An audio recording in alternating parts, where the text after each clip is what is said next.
So my talk is on new curriculum development and operations management, and it's on the business side. So this is an engineering and business education conference, and it's because I have a joint appointment in industrial engineering and engineering faculty and operations management and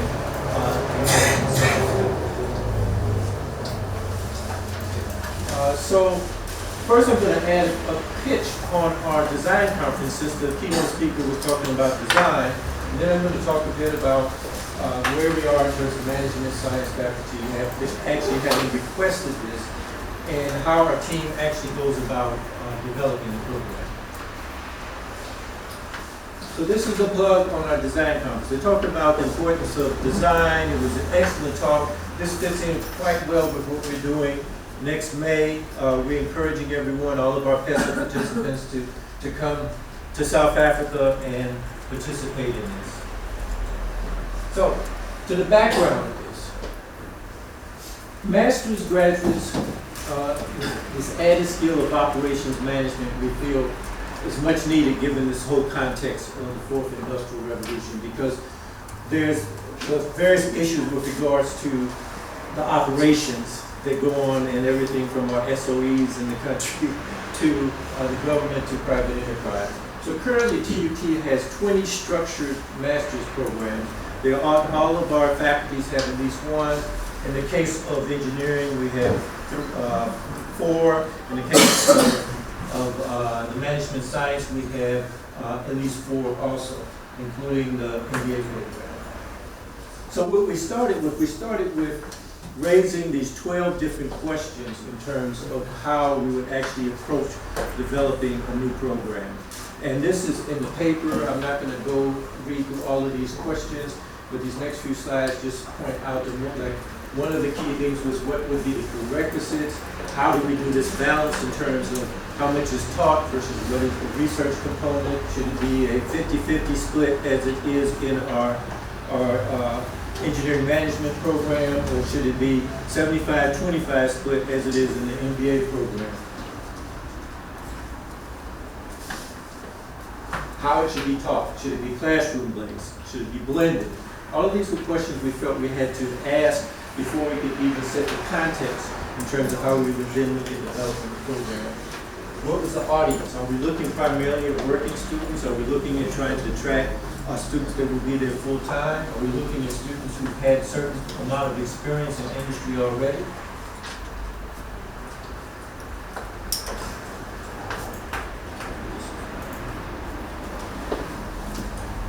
The geographic base of the students. Are we looking at globally? Are we looking at just those right in the Gauteng area? A big issue is the scheduling. We've gone through, structured programs that just met from 5 to 9 at night, those that met on the weekend, and that becomes a real issue with the number of people who say, no, I'm not going to meet on Saturdays against my religion, or I'm not going to meet on Sundays. So this are all questions that had to be considered.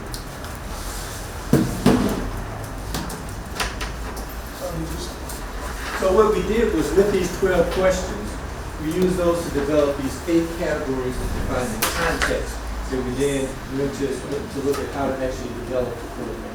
So those 8 categories were then prerequisites, what courses would be prerequisites to the program, what would be prerequisites for courses in the program, the whole issue with student recruitment.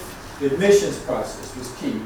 And the admissions process, in fact, what we looked at was requiring students to submit an abstract that would look at what they would actually want to research in terms of their research component, because this would to help facilitate the research component itself that we looked at how to deal with. The issue of the scope of the core versus the electives. Collaboration with other programs. One of the things we said, we want to be able to collaborate with the fact that we already had our program in engineering, which was engineering management, which was very close to operations management. So we decided on this core: advanced operations research and quantitative methods, supply chain design and management through value chain analysis, systems dynamics, and systems thinking. So you see some overlap already from what was being discussed this morning in terms of a system.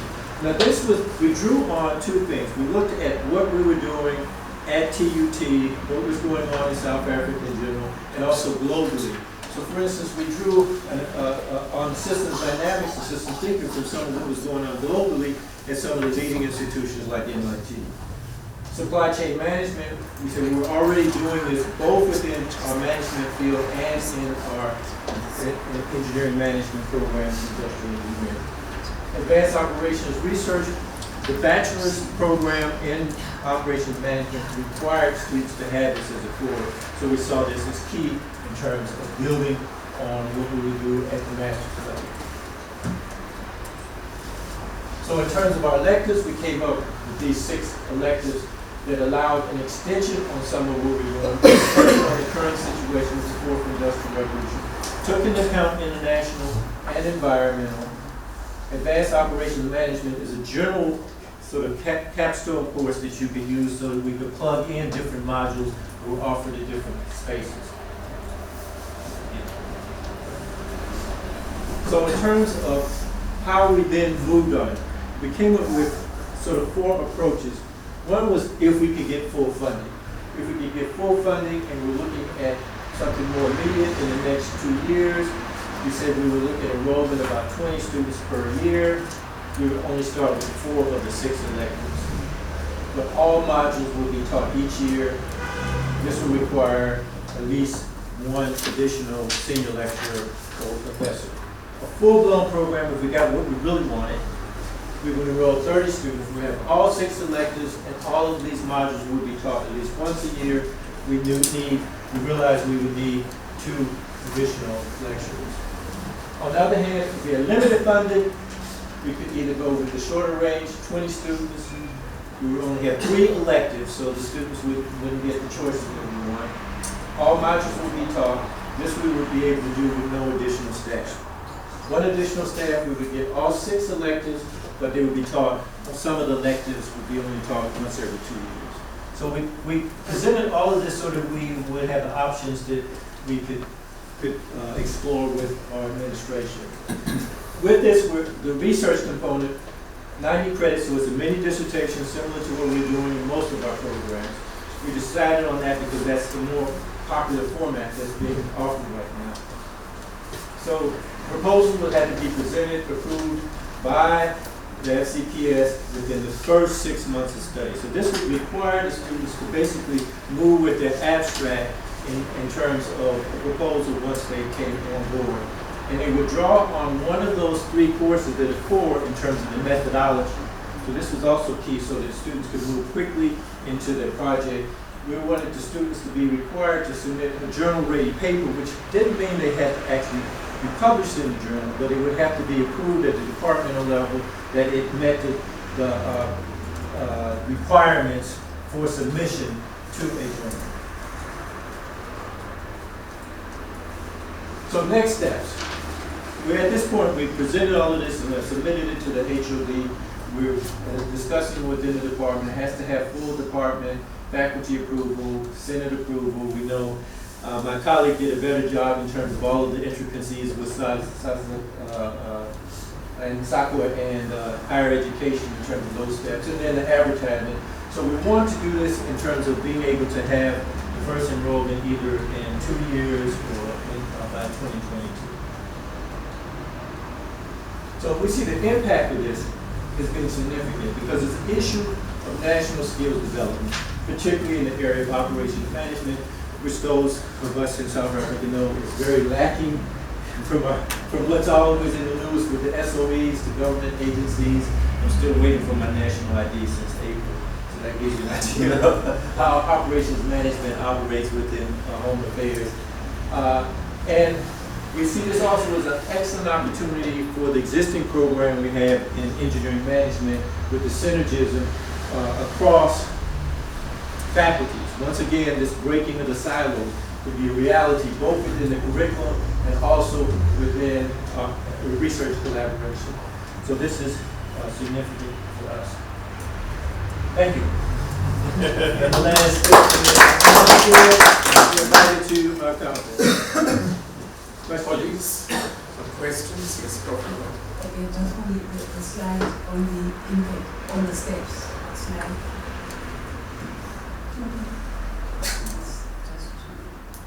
The steps? The approval by T2 faculty senate, then approval by D8, accreditation by council on higher education. Yeah, that's what I was saying. I thought my colleague did a much better job of the details. So Here I that just would- kind of Yeah, it should be abbreviated it. accreditation, not approval by D8. It should be accreditation. Approval by D8, accreditation. Yeah, you're correct. It's just shorthand. There's a difference, just, we know we had to go through the point I was trying to raise is the levels were basically at the faculty department, then the university senate, then the government head, the council of higher education, then advertising, and then the action enrollment. You're right, this is, my colleague did a much better job of pointing out the SACWA, registration. and all of that, than this was abbreviation. Now, I only know it's going to be quite a process. Yeah, that's why you see, 21, 22. I think those steps reflect the fatigue we feel in the process. Right. I was camouflaging the fatigue in the one briefing. Yeah. Yeah, maybe it's not directed to him, but given that most of us in this room are from South Africa, I don't know whether the Department of Higher Education can really look into the mission it is just to approve a program. Because honestly, I don't think with the skills challenges we have in the country, we're doing justice to the nation. Because somewhere this is in our heads as academics and we enjoy it because it's complicated, it makes us look learned, but it's not helping the country. So I don't know, quite honestly, if we can benchmark, maybe Romania, you have such an interesting process as well, and look at what other people are doing and just make ourselves, help ourselves with the skills that we need in the country. I think even with that, how can we leverage that we're doing? I mean, I feel like we're almost duplicating. I'm listening to what you are doing. I feel like I'm duplicating some of this, that we could, if we could somehow work closer together, we could get it through the council and DHET, because we're saying that they don't want to. I think most of the delays are due to the avalanche of late applications that have been submitted. Because this process of developing new qualifications started at least 10 years ago. But institutions only submitting applications now, that's causing quite a delay. I think one of the challenges is with the national system and convener technicons. Curriculum development as an art form actually was denied to many people, and the quality of what eventually goes for accreditation and approval often is something that has to constantly be revisited, and it's not generally something that goes through the process easily. That's not always the case. I mean, there are some people that submit excellent programs, but if you look at the reviews that come, there are many that are submitted at a level that should not be acceptable. No, just the reality is that the bottleneck is usually with the CHE. I've had numerous meetings with them on this issue, and they always complain that they're understaffed, under-resourced, they don't get the funding from government. And remember, they don't only deal with the public institutions. There's so many privates that are trying to get qualifications on board. And so they basically say they can't cope, simple as that. And the trouble is, the DET, I believe they should take this into account and extend the deadlines that we've been asking for. We've written to them through the South African Technology Network, but no response. I mean, the minister simply point blank refused. And I don't know who's advising her, but clearly not people who understand the difficulties that we are currently facing. And all you seem to be facing this challenge rather than the traditional institutions. Maurice? I also frustrated this up and discuss with CHE who are meet up with software so that they can have all these things down before, especially with the university people have approved that they're having neck-to-neck meeting. I think it's on Saturday now. Approved and cleared before to put for example. Having said that, coming to what Paul was talking about, you see, we really need to know that curriculum development is supposed to be developed in the country, but a bit of it we must also benchmark with the international community and look at how do we relate beyond our borders. And this is is where the things go wrong. How many of you have actually seen the development plan of the North Corridor, what the government is looking for up to the year 2050? Have you seen them? I haven't done it in the presentation. It is mind-boggling because I don't know where they are going to get the staff from. Maybe for the next 10 years, where they are going to get those staff. Right now, the engineering, one engineer to 3,000 citizens is there. But how are we going to deal with this, with all these new things coming? What I saw there is, I started saying, but surely there is a gap between how we and them, but we never come together so that they can know what is possible. Because what they are talking about, what they need to do for the next, I don't know what, we don't even have the staff for it.